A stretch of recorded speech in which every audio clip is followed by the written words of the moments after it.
Pada video kali ini saya akan mempresentasikan contoh aplikasi kasir sederhana yang saya buat berbasis web. Mungkin teman-teman semua yang di rumah selama ini ada usaha penjualan barang, misalnya sembako atau yang lainnya, yang melakukan pencatatan barang masuk maupun keluar sifatnya masih manual. Nanti bisa menerapkan atau memasang aplikasi ini. Yang jelas, adapun persyaratan yang harus dipenuhi untuk memasang aplikasi ini, satu yaitu ada PC atau komputer. Tidak harus spek yang bagus, spek biasa saja juga bisa karena aplikasi ini sangat ringan. Kemudian komputer tersebut juga tidak harus ada koneksi internet meskipun aplikasi ini berbasis web, karena nantinya database-nya itu sendiri akan diinstal di komputer itu sendiri, sehingga kita tidak perlu melakukan pembayaran tagihan hosting di setiap bulannya.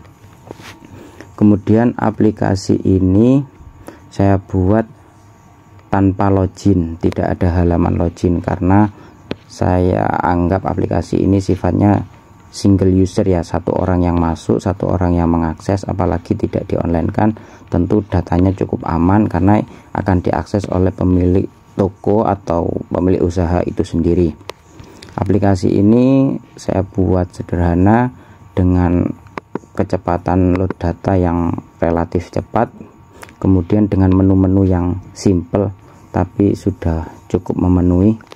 Langsung saja kita mulai dan saya jelaskan runtutan atau alur proses jalannya aplikasi ini. Yang pertama, di sini terdapat 4 menu. Pertama yaitu menu transaksi, data barang, add stock, dan laporan. Yang jelas, untuk melakukan atau menggunakan aplikasi ini, pertama data barang yang kita jual harus kita daftarkan terlebih dahulu. Kita pergi saja ke menu data barang. Di sini sudah ada beberapa barang yang sudah saya masukkan sebelumnya. Untuk menambahkan list barang baru, kita bisa klik ini, entry barang baru. Kemudian akan muncul di sini nama barang. Kemudian kita masukkan atau kita lengkapi form ini. Pertama nama barang, misal kita nambahkan barang sunscreen. Kemudian keterangannya sunscreen kemasan bla bla bla, seperti itu.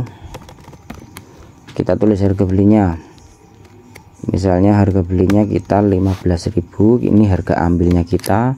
Kemudian kita jual dengan 17.000. Maka akan ada laba. Kita tambahkan foto di sini, keterangannya misal sunscreen ini.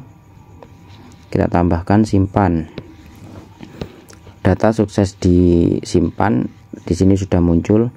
Di sini juga ada aksi atau bisa kita melihat detailnya. Kemudian juga bisa melakukan ubah data. Langkah selanjutnya setelah menambahkan data barang, dari data barang yang sudah kita tambahkan, stok itu masih nol karena kita sifatnya hanya menambahkan list nama barang tersebut. Langkah selanjutnya yaitu add stock. Kita copy dulu yang sunscreen ini ya, nama barangnya, untuk add stock di sini. Kita ke halaman add stock. Di sini kita bisa search berdasarkan nama tadi. Kemudian akan muncul harga belinya kita dan harga jualnya. Stok masih nol. Kita tambahkan di sini, misal kita menambahkan 10. Langsung saja kita submit. Anda yakin ingin menambahkan stok tersebut, kita ketik ya. Kita set dulu. Kita lihat sudah muncul ada histori penambahan stok untuk ini barang ini sunscreen di tanggal sekian jam sekian, stok 10. Ini user ketika nantinya kalau aplikasi ini ada user loginnya ya, karena ini tadi saya buat tanpa login, jadi usernya saya kosongi. Setelah stok ditambah, kita pergi saja ke halaman transaksi. Ini transaksi ketika kita melayani pembelian. Kita ke halaman transaksi. Di sini sudah ada otomatis ID transaksi. Kita masukkan nama barang tadi, misalnya sunscreen, ada orang beli 2. Kalau kita tulis di sini misalnya 20, kita pilih tidak mencukupi stoknya, akan ada notif atau alert seperti ini, stok tidak cukup. Kita hanya bisa menjual dengan barang yang di bawahnya stok ya, dengan jumlah di bawahnya stok. Kita pilih, akan muncul seperti ini. sunscreen kemasan bla bla bla bla, total belanjanya sekian. Kemudian kita masukkan uang bayar karo 100.000 bisa. Kalau uangnya masih minus maka tidak akan muncul tombol submitnya. Kita tulis 50.000 misalnya, maka tombol submit ini tadi muncul. Kemudian kita klik saja langsung. Di sini ada peringatan untuk konfirmasi apakah Anda yakin ingin submit ini dengan total belanja sekian. Kita lakukan submit. Nah, akan dialihkan ke halaman print nota. Ini belum saya desain ya, harusnya print nota ini di atasnya ada logo atau kop dari toko, kemudian di sini ada detail uang pembayaran dan kembalian dan lain-lainnya. Kemudian kita kembali ke halaman transaksi. Tadi ID transaksi ini masih 16, kemudian lanjut ke 17. Jadi ini otomatis ID transaksi ini dibuat oleh sistem atau dari aplikasi ini sendiri. Setiap transaksi nanti akan beda-beda. Kemudian setelah barang kita jual, kita bisa lihat laporan di halaman laporan, yaitu laporan penjualan barang kita. Di sini akan muncul otomatis yang akan ditampilkan pertama yaitu laporan bulan ini. Sudah terdapat yaitu ada 2 transaksi di tanggal 4 pada bulan ini dengan estimasi modal sekian dan pendapatan sekian, maka dengan laba sekian. Kemudian untuk barang-barang tersebut yaitu yang terjual ada sampo clear tadi 2, sunscreen dan lifebuoy 1.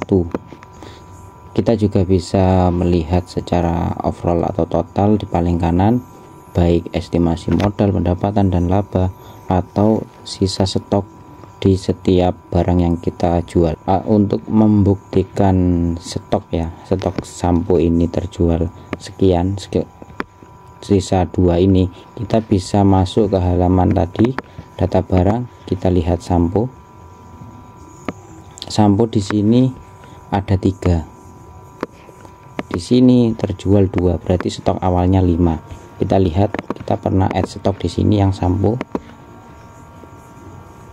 clear. Kita search di sini, ternyata kita bisa melihat ada histori stok. Kita pernah menambahkan 5, kemudian terjual 2 dan sisa 3.